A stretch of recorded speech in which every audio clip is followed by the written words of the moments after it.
বাঁচা মরার লড়াইয়ে এখন ঢাকায় ভর্তি আছে। অবশ্যই আপনি লাইক কমেন্ট শেয়ার করে দিবেন যদি এই মেয়েটাকে বাঁচাতে চান। আপনারা পছন্দ করেন নাচ গান সিনেমা। আসসালামু আলাইকুম। আমি চিন্তা করছি আর মানুষকে বাঁচানোর জন্য মানুষকে সাহায্য করার কোনো ভিডিও ভাই করবো না। কেন ভাই? মানুষ তো ভাই শান্তির রহমানের নাচ শেয়ার করে, মানুষ তো নর্তকীদের নাচ শেয়ার করে ভিডিও, ওইসব ভিডিও দিন ভরে দেখে, মানুষকে বাঁচানোর ভিডিও তো দেখে না ভাই। মানুষকে বাঁচানোর ভিডিও শেয়ারও করে না, মানুষের উপকার হোক এটা মানুষ এখন চায় না ভাই। আসলে ভাই এগুলা মানে ভিউ হইতে চায় না। আসলে একজন দোহার নবাবগঞ্জের মানুষ যদি এটা শেয়ার যদি না করেন, সবাই বলেন মানবতার ভিডিও করতে, কিন্তু এগুলো শেয়ার করেন না, অনেকে লাইক করেন না। আজকে আজকে আমরা দাঁড়িয়ে আছি যে বাসায়, এই বাসার একটা মেয়ে 6 থেকে 7 বছর বয়স, আয়শা নাম। 1 মাস যাবৎ আজকে আগুনে দগ্ধ হয়ে সে ঢাকা শিশু হাসপাতালে ভর্তি আছে। দোহারের কয়জন মানুষ এসে খোঁজ নিছি আমরা, এর বাসার আশেপাশে কি মানুষজন নাই? আমাদের এই ভিডিওর মাধ্যমে কিন্তু এই ভিডিওটা মাধ্যমে প্রচার হয়, দেশ বিদেশ যায়, মানুষ সাহায্য করে, আপনারাই সাহায্য করেন, মানবতার ফেরিওয়ালারা সাহায্য করেন, কিন্তু বেশিরভাগ মানুষ কিন্তু এই ধরনের ভিডিও এখন পছন্দ করেন না। আপনারা পছন্দ করেন নাচ গান সিনেমা, আপনারা পছন্দ করেন হারাম ভিডিও, খারাপ ভিডিও। আমরা যে মানুষের উপকার করার চেষ্টা করি এটা আপনারা এখন চান না কি ভাই? এখন মানুষ এগুলা চায় না।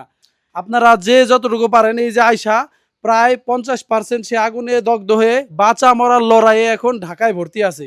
বাসায় কোনো লোকজন নাই, ঢাকা থেকে আর্তনাদ করতেছে। তার মায়ের সাথে আমরা ভিডিও কলে কথা বলেছি, ভিডিও কলে আমরা বাচ্চাটাকে দেখছি কি অবস্থায় আছে। একজন মা, সে কি পরিমাণ এই যে বিপদে পড়ে কিন্তু আমাদের কাছে, আপনাদের কাছে হাত বাড়ায়, এটা আপনারা জানেন।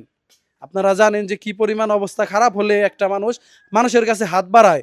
মানুষ কিন্তু ভালো থাকলে হাত বাড়ায় না, এটা আপনারা ভালো করেই জানেন। তারা গার্মেন্টসে চাকরি করে, স্বামী স্ত্রী দুইজনে। এখন তারা দুইজনে বাচ্চার কাছে, এ কারণে তারা কাজও যাইতে পারতেছে না। আর এই বাসার যে আছে নানি, এটা হলো মেয়ের নানির বাড়ি, নানির বাড়ি। নানি গেছে ঢাকায়, এখন আছে ছোট খালায়, তার তো আর ক্যামেরার সামনে আনা যায় না, এই কারণে হচ্ছে সমস্যা। এই কারণে এখন হচ্ছে মানে এই বাসায় কেউ নাই, যারা আছে সবাই হলো ঢাকায়, যারা আছে ক্যামেরার সামনে আনার মতো না। আপনারা এই বিষয়টাকে ফেক ভাববেন না। আমরা পরিবারের নাম্বার দিব, যদি কারো মনে হয় ঢাকা, আপনারা সরাসরি গিয়ে দেখে আসবেন। ভিডিও কলে দেখবেন, নাম্বার দেওয়া থাকবে, ভিডিও কলে দেখবেন, ভিডিও কলে দেখবেন। এখানে কোনো ফেক কিছু নাই।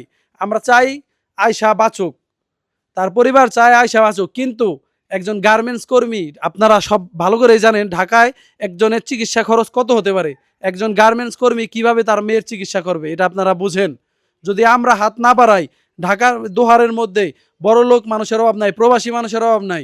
আপনারা যদি বিকাশে 500-1000 করেও টাকা দেন, তার চিকিৎসা খরচটা হবে, তার মেয়েটা বেঁচে যাবে, সে আপনাদের জন্য একটু হলেও তো দোয়া করবে। আপনারা আর কি চান জীবনে? ভাই আপনি কি বলেন? না, কথা একদমই সত্য। আমরা বরাবরই চাই বাচ্চাটা যেন সুস্থ হয়। ওর শরীরের অর্ধেক প্রায় পুড়ে গেছে। এরপরও যদি আপনারা ভিডিওতে দেখতে পারবেন, ভিডিও দেওয়া হবে। এরপর যদি সহযোগিতার হাত না বাড়ান, তাহলে দোহার নবগঞ্জের বাসীর পক্ষ থেকে মনে হবে যে আর কোনো ভালো কাজ না করি, আমরা একদমই না করি। আমরা নর্মালি সবাইকে সাহায্যের ভিডিও করি না, আমরা আগে খোঁজ নেই আসলে কি সাহায্যের দরকার কিনা। যদি সাহায্যের দরকার হয় আমরা সেখানেই যাই। 2-3 দিন আগে একটা সাহায্যের ভিডিও করছিলাম, মেয়েটার ক্যান্সার। আজকে এখানে আসছি, এর মধ্যে আরো 10 থেকে 15 জন ফোন দিছে, সব জায়গায় কিন্তু আমরা যাই নাই।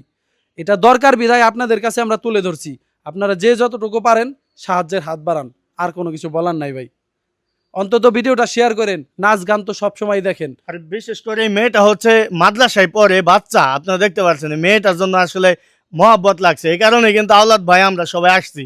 আসলে মহাব্বত না লাগলে তার জন্য আসলে যাওয়া যায় না। বাচ্চাটা দেখলে মায়া লাগে, খুবই মায়া লাগে, কারণ আমার নিজেরও মেয়ে আছে। এই কারণেই আমাদের আশা, আপনারা যে যা পারেন, 10 টাকা হোক, 1 টাকা হোক, দিয়ে সাহায্য করবেন।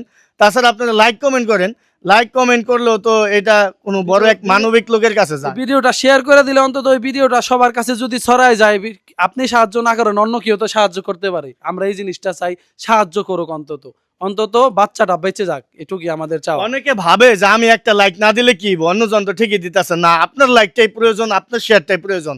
অবশ্যই আপনার লাইক কমেন্ট শেয়ার করে দিবেন যদি এই মেয়েটাকে বাঁচাতে চান। ওকে, ধন্যবাদ।